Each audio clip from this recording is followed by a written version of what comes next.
Hey guys, what's up? This is Vinnie Stevens here, and welcome to another video for my channel, and welcome to another episode of Album Ranker. So, as you can see, I am in a new place. I'm actually, in fact, sitting in my new living room. This is going to be just temporary for the next couple of videos. So yeah, and also I'm using a new recording software. But anyway, back to this video. This video we are going to be reviewing our maiden um, albums. So I'm doing all 16 studio albums, so that includes Paul Diano and Blaze Bailey's here. I'm not including um, live albums like Live After Death or any compilation albums like Ed Hunter. So enough of me talking, let's get on with the video. So number 16 is The X Factor.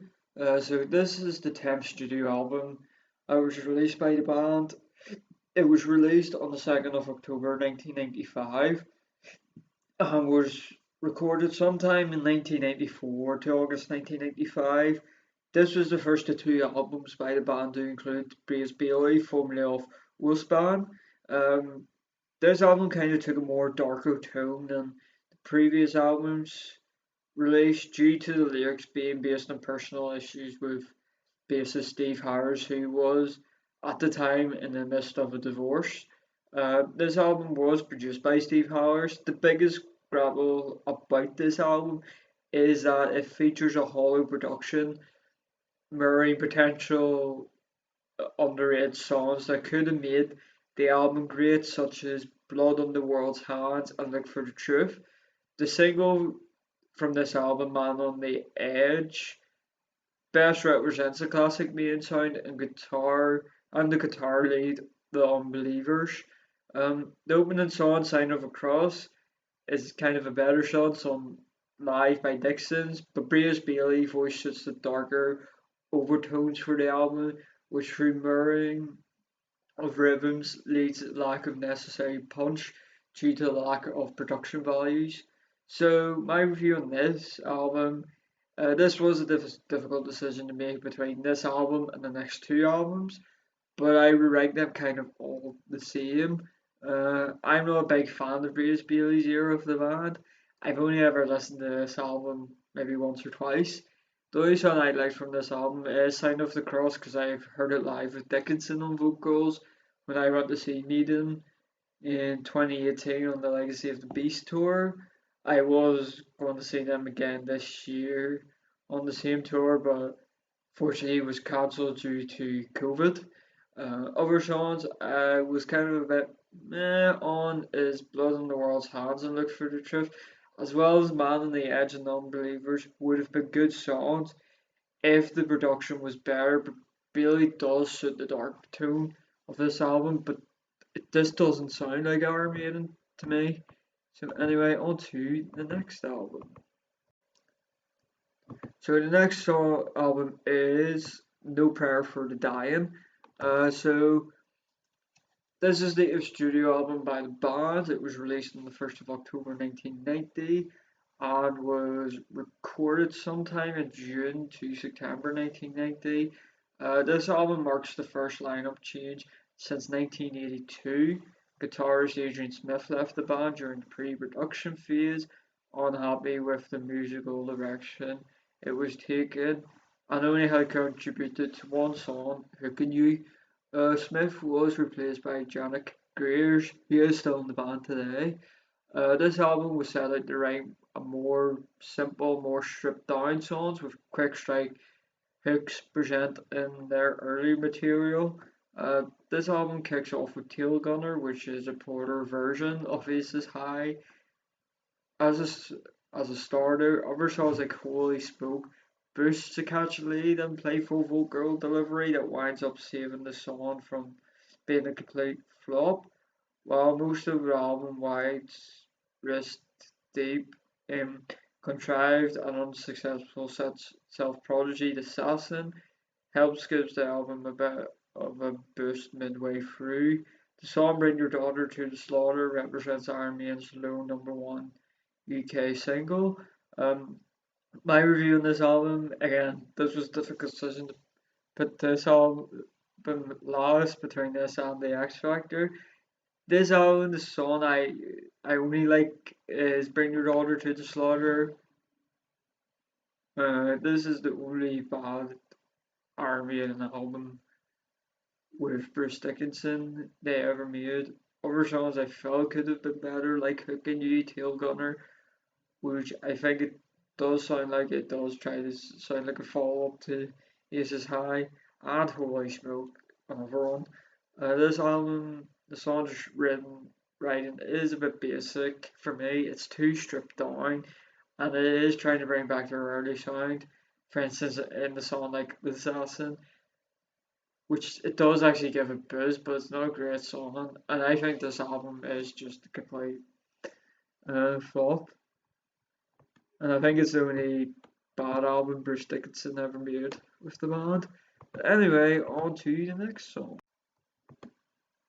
So the next song is Virtual XI, or this album can be pronounced as Virtual 11. Given the title, it is the 11th studio album, which was released on the 23rd of March 1998.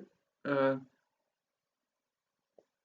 it was recorded sometime in 1997 to February 1998, and this is the second and final album with lead singer Breeze Bailey. The two songs from this album, Fruital and the Clansman, have held up well over the years. Some of these favourite songs like The Educated Pool, Combo Atez, and The Angel and the Gamble, which sounds a bit of a rip-off of The Village Won't Get Fooled Again. Dave Murray shares credit to the album's better songs When the World Collide and Lightning Strikes Twice. But this album shares its ups and downs, and this album does bring enough power and consistency to be elevated the lost spirit of previous albums. Um, this is again my review on it. It was a very difficult decision to make with this album. I have put it at this number 14 on the list. It's because there is two songs I like from this album. First one being The Clansman and The Fruital. I'm not a big fan of the studio versions with Breeze Bailey. Again, they are good songs. But I'm not a fan of like them, but they're songs on the album. But I could hear these songs live. I've heard these songs live, so I should say, with Dickinson, and they just sound better with his vocals. Other songs that could have been better would have been like Educated Fool, Combo Estes, and The Angel and the Gambler, which I do think that song does sound a bit like Won't Get Fooled Again by The Who. The song When the World Collide Lightning Strikes Twice Again, they're a bit meh songs. This album for me, it is a bit up and down. It doesn't have that big spirit that you get with previous albums. But anyway, on to the next album. So the next album on this list is Dance of Death. So this is the 13th studio album by the band. It was recorded from January to February 2003 and was released on the 8th of September of that year. This album was recorded on a magnetic analog tape, a bit different. This album features the first ever fully acoustic track, Journeyman, as well as New Frontier. Their only song co-written by Nico McBrain. Um, it had a speed burst of singles like Wildest Dreams and the Hypermatic Rainmaker, which made a solid opening contribution. The band returned to the lengthier song structures with the moody No More Lies, the theoretical title track, and the moving versions of War on Passieridale, if I have said that right. The last three songs are surrounded with dark imagery, and the album never escapes from the bass with Dickinson's overtones. It's my review on this album. So the next couple of albums I think are a bit meh, but they're two alright, two good albums. Dance of Death I do love a bit. It's kind of grown on me since they kind of have brought back what I had been missing from previous albums. The lengthier strong structures, um, and the longer songs as well. The way this album has been recorded, it could have sounded a bit better if they stuck with just the normal way of recording it that time. Dexter's mournful overtones and dark imagery from the lyrics of the last three songs are good. Their acoustic track, Journeyman's not a bad first attempt at an acoustic. The New Frontier is an alright song, kind of me. It's just another song in the album. The theoretical title track is a bit different for the band, and the Perceived the uh, or War on Saturday, I cannot say that. Rainmaker and Wild Dreams are they're good solid songs. Anyway, on to the next one. So the next album is A Matter of Life and Death. So this is the 14th studio album by the band. It was recorded on the 1st of March to the 4th of May 2006 and was released on the 20th of August of that year. While this album is not considered being a concept album, war and religion are recurring themes throughout the album, as well as in the cover art, which is somewhere on the screen here. The album was led by the reincarnation of Benjamin Berg and opener Difference World, giving fans yet another glimpse of two sides of the band representing their modern day sound. Nico McBrain tracked one of his most remarkable performances to that date, best exemplified by clever work on the first segment of The Longest Day. The band played this album in full on the support tour for the album, performing standouts like Brighter Than a Thousand Suns and The Legacy, which may never make another live appearance again. The album drew criticism for Mandarin and song structures, but beginning with soft and opening and closing elements being somewhat predictable. My review on this album, again, this is another. Don't think what to think about it. The only thing I don't like about this album is the soft opening and closing elements. It is a bit hit and miss, with the song structures being a bit soft. Uh, the album does reincarnate the band's sound, and it does give a glimpse on two sides of the band's modern music. The Longest Day is such a song. I think I've heard it live. The first part is remarkable. I would like this album to more if I heard it live from start to finish. No, there's no bad songs on it, like standout songs like Brighter Than a Thousand Suns and The Legacy, which I think they be those songs that would probably sound better live than in the studio. The one song I love from this album is Matter Life and Death. Heard it live, it is unreal. And this album, you do get a recurring theme of war and religion throughout. I would consider this as a concept album more kind of just a theme type album. Uh, so, so yeah, anyway, on to the next album.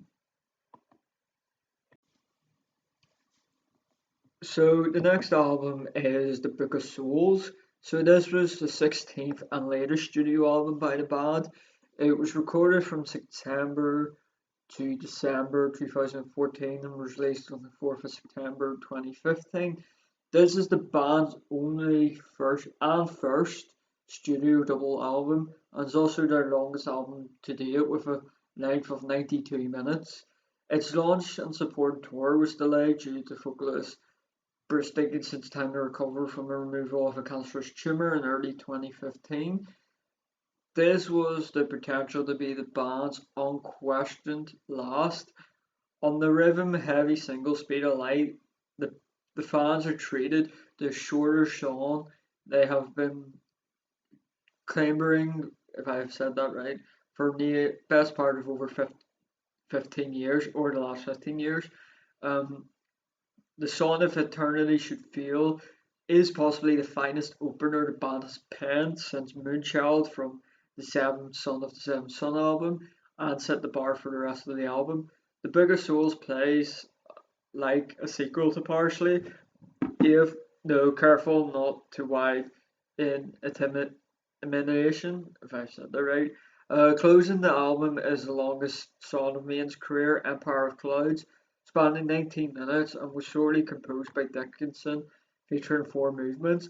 My review on this album, I've got to admit, this was kind of another meh of an album for me. Uh, Still a good album though, but I do actually have the tour t-shirt, which I do wear a lot, and you probably have seen in some of the videos, but I've never really fully loved this album. I do hope this isn't Maiden's last album. It has good songs like Speed of Light. It is short, but probably one of their best songs since 2000s.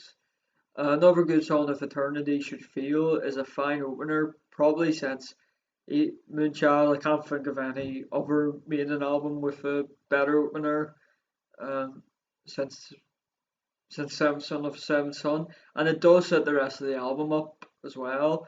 I personally don't think this album is a sequel to Power Slave. It kind of does have the same kind of structure. The album is in a league of its own, but the longest star and Power of Cloves, um, the four movements in that is a bit of a masterpiece. Even if this is Main's last ever song, they write what a way to go out on. But anyway, on to the next song, our album. So the next album is The Final Frontier. This is the 15th studio album by the band. It was recorded from the 11th of January to the 12th of February 2010, and then from 17th of February 2010 to till the 1st of March of 2010. It's the second longest album after The Book of Souls at 76 minutes and 34 seconds. A lot of fans at the time feared that this would be the last album by the band, as Steve Harris had stated his goal was to reach 15 albums. But fortunately, the bassist had more ideas for songs. It had songs such as The Mysterious Isle of Avalon and the stormy epic The Talesman. The first half of the album features shorter songs like El Dorado, the Bruce inspired aerial lyrics on Coming Home, and The Lord That Resides the Alchemist. Then the next side of the album has featured longer songs. Steve Harris sorely offered the album's closure with When the Wind Blows, dealing an emotional blow with the lyrical heft. My review on this album, again, this is another meh album, but I'm glad this wasn't Main's last album. Like 15 albums is a lot over their career, but I think Maiden has got probably a few more ideas for songs. But anyway, this album, it's a good album. It did have good songs on it, such as Avalon, which does have that mysterious side to it, and the stormy epic of a song, The Talesman. I do like the first half of the album. It has like shorter songs, such as El Dorado, and the next half of the album has more lengthier songs, such as like Coming Home and The Alchemist. The closest song, When the Wind Blows, is just a great closer song, and I'm so glad this wasn't Main's last ever album written. So on to the next album.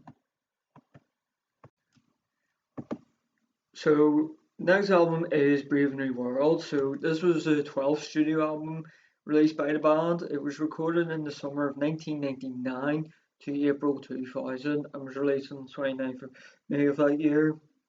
It was the band's first release since the return of lead singer Bruce Dickinson, who left in 1993, and guitarist Adrian Smith, who left in 1990. This was the first album to feature both members since the Seventh Son of the Seventh Son album. In 1999, this was the first studio album as a six-piece. As Janek Greers, if I've said his name right, who replaced Smith in 1990, was still in the band. While most of the tracks were written while Bruce Bailey was still in the band, but it was worth the long wait for the reunion, bringing life back into the band with singles such as The Wicker Man and Out of the Silent Planet.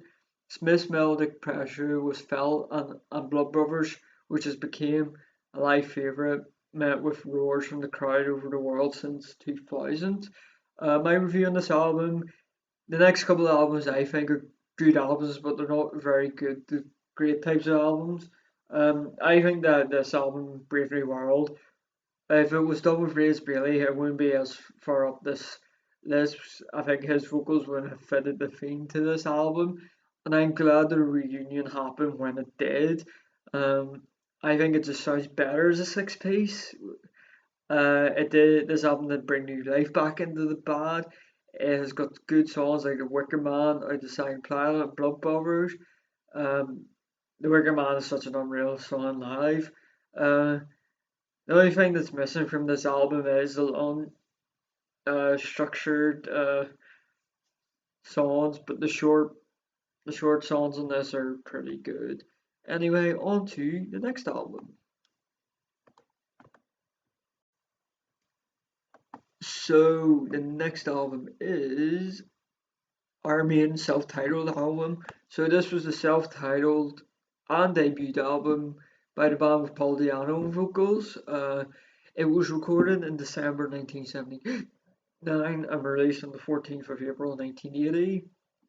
This album has a raw and bursting with the bungering heavy metal sound. This album has a collection of songs that represent the band's iron will and preservative, refusing to cave amongst the rise of punk in England during that time. While most songs like Cheryl the Herald, Sanitary and Running Free are curled from bouncing rhythms of punk, Iron Maiden's true sound is reflected on the waylaid heavy Prior, which is such an opening song, the melodic instrumental Transylvania, and of course the very epic song that is Phantom of the Opera. The quintessential track establishes the blueprint of one of metal's most enduring acts. My review on this album I think is a good album for a debut album. Being high on this list, obviously I thought Paul Di'Anno's ear of the band. He wasn't a bad singer, but he is a bit too punk to my taste. I do start to hear a bit of Iron Maiden's signature sound to come through on this album. I do love the raw bursting with the bunker green heavy metal sound. This album did establish a blueprint for the band. This album kind of is a fingered punk.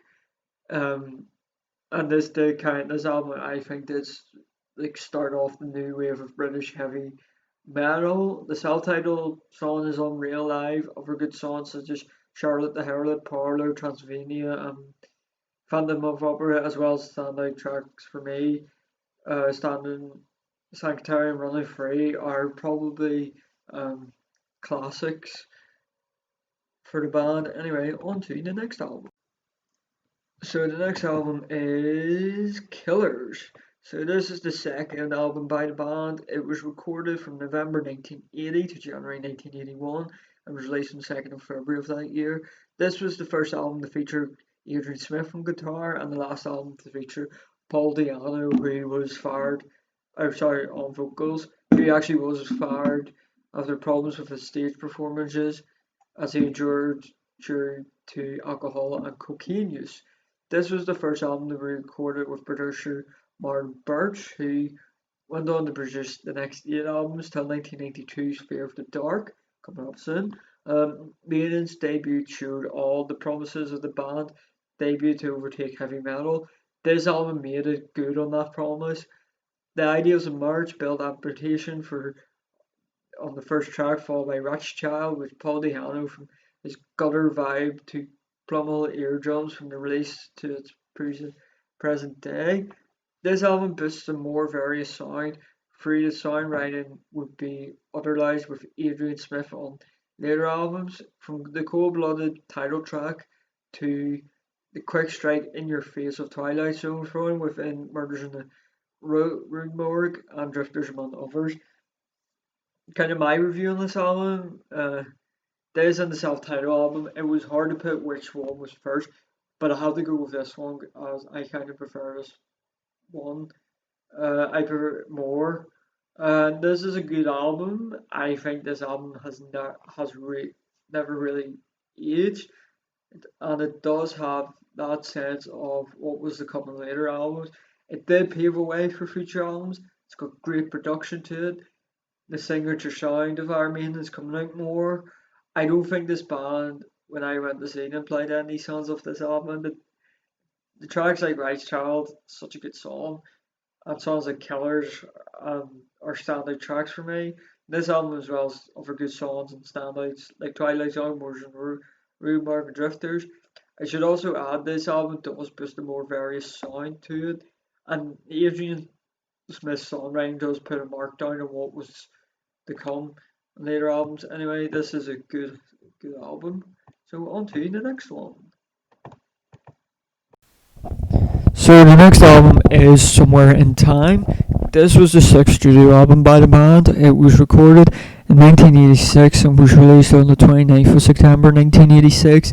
This album was the first to feature guitar synthesizers, while the band was toning it down and taking things in a softer, more acoustic-driven approach, while Dixon was pondering the idea. What intentionally sounded like Hazy was Unforgiven, When Wasted Years, and Stranger in the Strange Land gave fans a taste of what this album was going to be. The two were penned by Adrian Smith, who stepped it up even further in Dickinson's absence in songwriting. The song Heaven Can Wait was a crowd favourite on the tour, and other songs on this album, such as the underrated Sea of Madness and the thrilling opening Caught Somewhere in Time, as well as the closer Alexander the Great. My review on this album, I think this album and the next one or two albums, I was thinking on what position to put them on this list. These albums are very good, but back to this one, I think that this album, I wasn't that interested in it first, but after listening, it's grown on me after a while to love it. It would be a lot lower down on this list if I didn't listen to it a couple of times. This album is a bit different to previous albums. I do like them using guitar synthesizers on this album, but I think it would have been a better album if it wasn't toned down and was taking more softer acoustic direction. Again, Adrian Smith's songwriting is a step up on this album.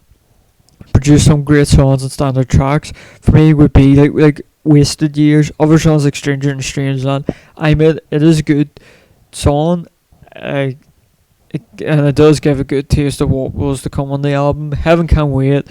For a while, this was a song I constantly listened to.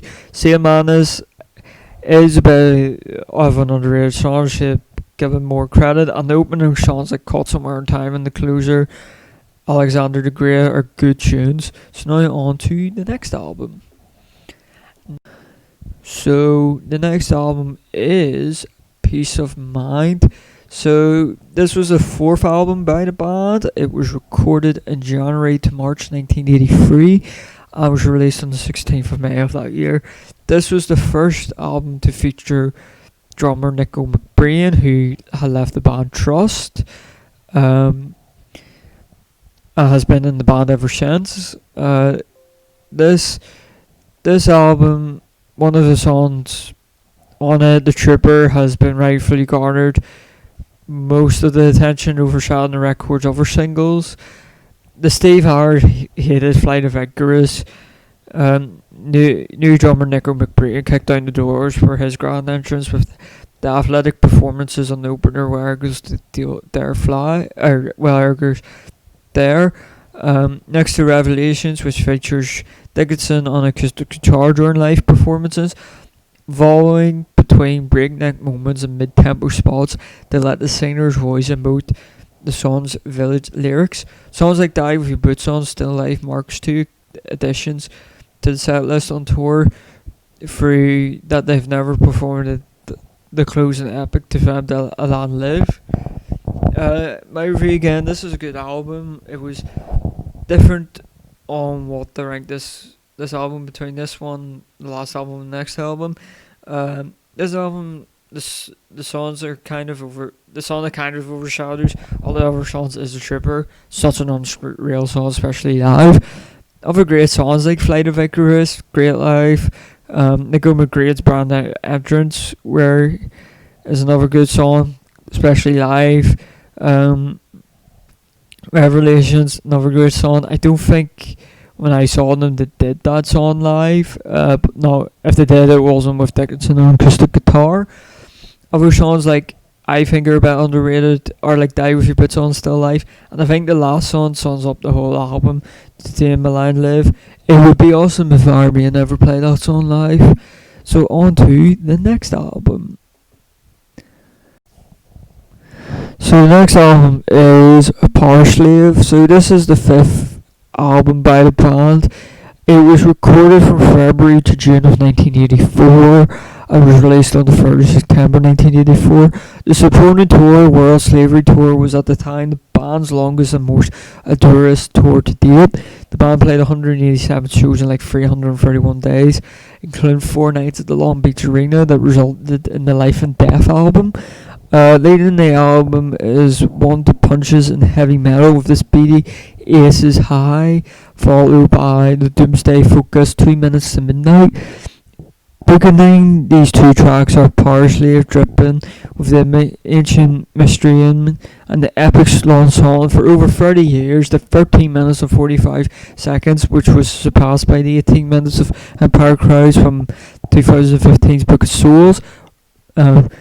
Rhyme of the Ancient Manor. Sandwiched between these maiden albums are underrated gems like Back in the Village and the last instrumental by the band wrote Lucifer World's Big Aura. My review on this album, again, this album was a difficult decision to make, but it goes here. I love this album. It's got the power. I actually got a Power Slave t-shirt.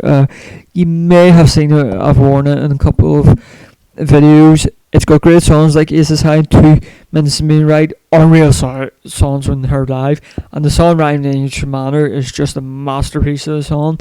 I think other songs are a bit underrated that should get a bit more credit, like Back in the Village and Lucifer World's Big Aura. And also there is a bit of a recurring theme throughout this album, but all in all, it's a good album. So let's all go on to the next album.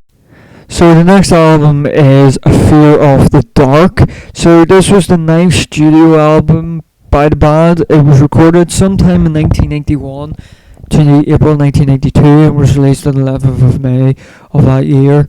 This was the Bruce Dickinson lead vocalist, the last album, Tell Brave New World, and this was the last to feature Martin Birch, rest in peace, who retired after its release. Still making a curious attempt to return to the earlier record kind of dirt and grit sound.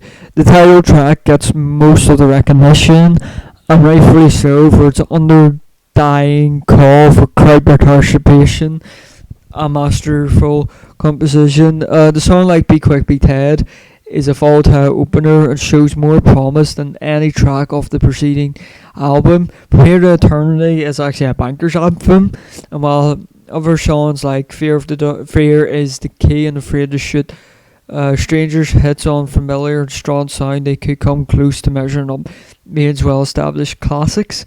My review on it, I think this album is a great album. This would have been number 2 if not for the next album. Again, this album did kind of close off in the year for the band. It was probably one of the last best produced Maiden albums. Took me a while to actually for it to grow on me. It's probably the same with every other Iron Maiden album. This album, it was an attempt to return to their earlier sound. I think it does sound a bit like their earlier sound, mixed with kind of the modern sound of the day. I have to say as well, Fear of the Dark is a timeless classic. Hearing it on live is unreal. It just, even when I saw them live, it just got my heart pumping fast. Just sure it was singing at the top of my voice. Be Quick or Be Dead is just such an opening song for this album. From Here to Eternity, another great song. And I think songs that are not really underrated but should be praised more is Afraid to Shoot Strangers and Fear is Key. But some of the songs like Fear Dark does not come close to becoming does come close to becoming timeless classic by the band, and even in heavy metal as well. So on to the next one. If I can So the next album is Seventh Son of the Seventh Son. So this is the seventh studio album. It was recorded in February to March 1988 and was released on 11th of April of that year. It is classed as a loose concept record. The album incorporates elements of progressive rock in the lengthy and complex structured title tracks. It was the last album to feature the Peace of Mind era lineup until 2000's Brave New World, with the guitarist the band in January 1990. I should say that was Steve Harris. After he did not approve the direction of the band Raymond for the next album. This album toned it down and used of synthesizers, but leaving them intact for the style over substance. On this album, the concept record details a born prophet, as introduced by the frantic song Moonchild, led playing dramatic tracks like the Evil Man do, and back half of dazzling title tracks, while Bruce Dickinson is at the forefront of songs like the vocally dominant 19 Ethereal Dream. The single Can I Play With Violence is the most straightforward song on this album, but to the perfect effect of her as a fan reprieve from the challenging work elsewhere. So my review on this album is a great album. Didn't know what to think of it at first, but it's going to love it. It slowly has gone up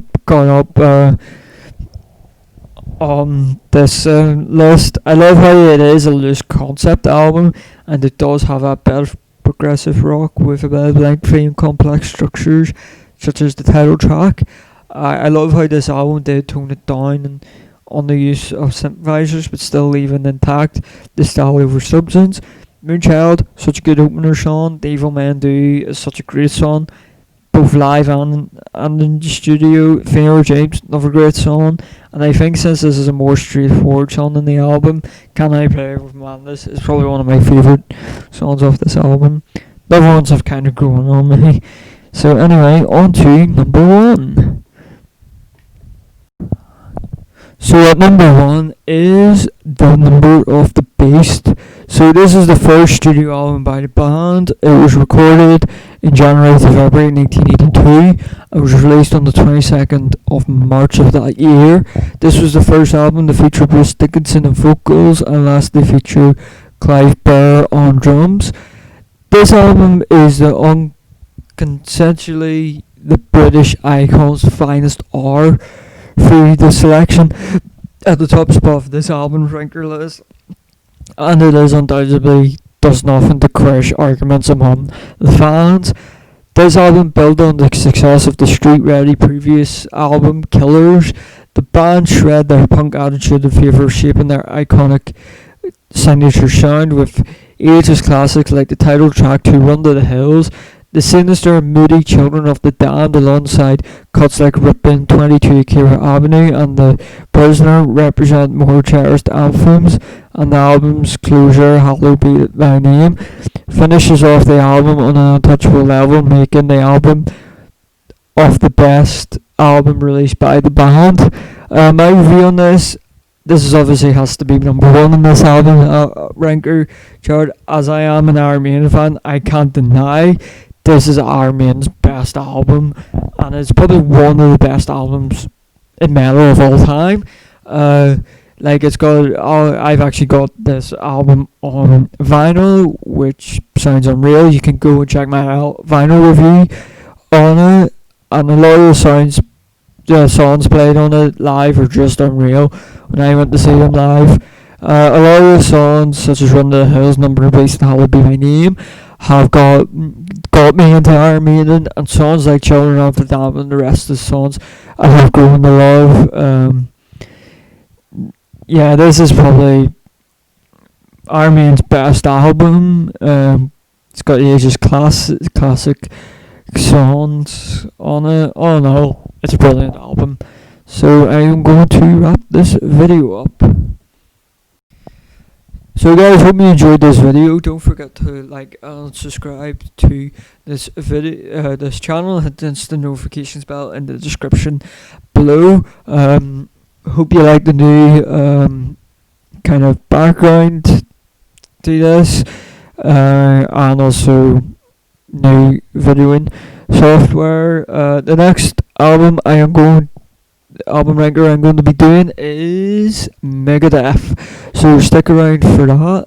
I guess see ya.